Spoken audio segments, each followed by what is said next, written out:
गुरुदेव, मेरी जिज्ञासा है, बुंदेलखंड में जो माता पिता होते हैं वो बच्चों के पैर पड़ते हैं और राजस्थान में जो बच्चियां होती हैं वो माता पिता के पैर छूती हैं, तो क्या उचित है? राजस्थान की परंपरा अच्छी परंपरा है। बुंदेलखंड की परंपरा गंदी परंपरा है। ये आगम सम्मत नहीं है, शास्त्र सम्मत नहीं है, नैतिकता सम्मत नहीं है, सभ्यता सम्मत कहीं से भी ठीक नहीं है। कि एक बच्ची है, छोटी बच्ची, माँ बाप कितने बड़े, दादा दादी कितनी उम्र के हैं, वो बच्चे के पैर पड़ते, मामा इतने बड़े होते हैं, भांजी के पैर पड़ते, नाना, यानी बच्ची नाम की कोई सब पड़ते। ये बहुत गंदी परंपरा है। बड़े लोग माने या नहीं माने, बच्चियों से मेरा कहना है कि वो अपने पैर अपने बड़ों से न पड़वाएं। तू कौन से देश की है? बुंदेलखंडी है, राजस्थानी?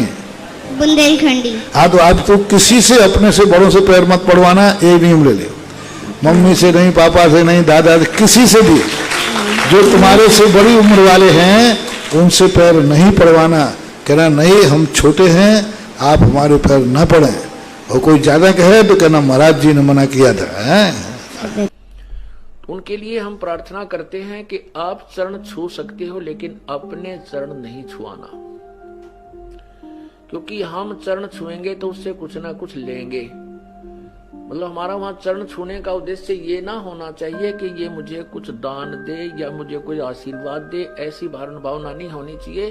केवल एक रिवाज है तो हम उनके चरण छुए भी, दुख दर्द हो जावे, बूढ़े बुजुर्ग जवान के पैर दबावा भी, कमर भी दबावे, सिर भी दबावे, मालिश करें, नवावे, ऐसी कोई वो दोष नहीं है। भक्तिहीनता या नाम नहीं खंड होता।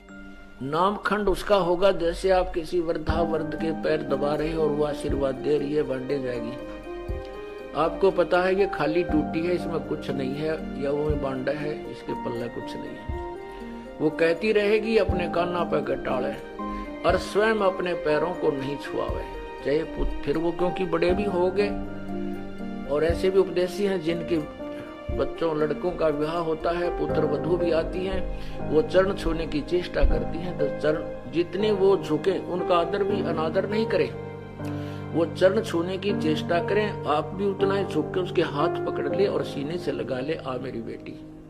बस सबसे प्यार अच्छा और ये बेस्ट मेथड है। तो इस प्रकार अपने चरण नहीं छुआने हैं और किसी दूसरे का जैसे बुजुर्ग का सत्कार करने में पाप नहीं, ना कोई नाम खंड नहीं होता। लेकिन उद्देश्य ये ना हो कि मैं इसके चरण छूं और ये मुझे आशीर्वाद दे, मुझे कुछ प्राप्ति हो, पुत्र की या धन की, फिर नाम खंड होगा।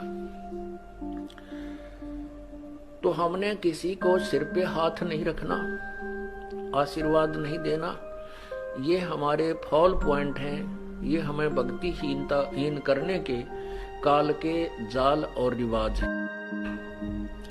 इनको ऐसे तरीके से हमें एक बीच का रास्ता निकालना है कि सांप भी मर जाए, ये रिवाजें भी बंद हों और लाठी भी ना टूटे, हमारा नाम भी खंड ना हो।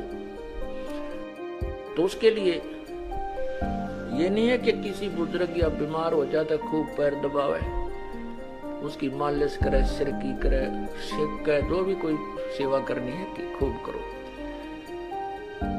एक औपचारिकता या किसी दूसरे कारण से नहीं करना चाहिए। तो ऐसे क्या होता था, जैसे पहले पगड़ी बांधते थे, जिसको पगड़ी बांध दी बड़े बेटे गए तो वो आशीर्वाद देता था पहले ही कि ये मेरे बाद ये उत्तराधिकारी होगा। फिर कुछ क्या होता है कि मृत्यु के उपरांत वो बुजुर्ग, उनका पिता या दादा पितृभूत बनकर फिर उसी में प्रवेश कर जाता है और अपनी शेष कमाई को फिर उसमें प्रवेश करके भी बांटता रहता है और इस प्रकार वो फिर सीधा पशु योनि में पहुंच जाता है। ये काल का जाल है, परमेश्वर कबीर देव ने हमें बताया है। अब हमने पग पग पर बहुत ही फूंक फूंक कर कदम रखने हैं। यदि आपने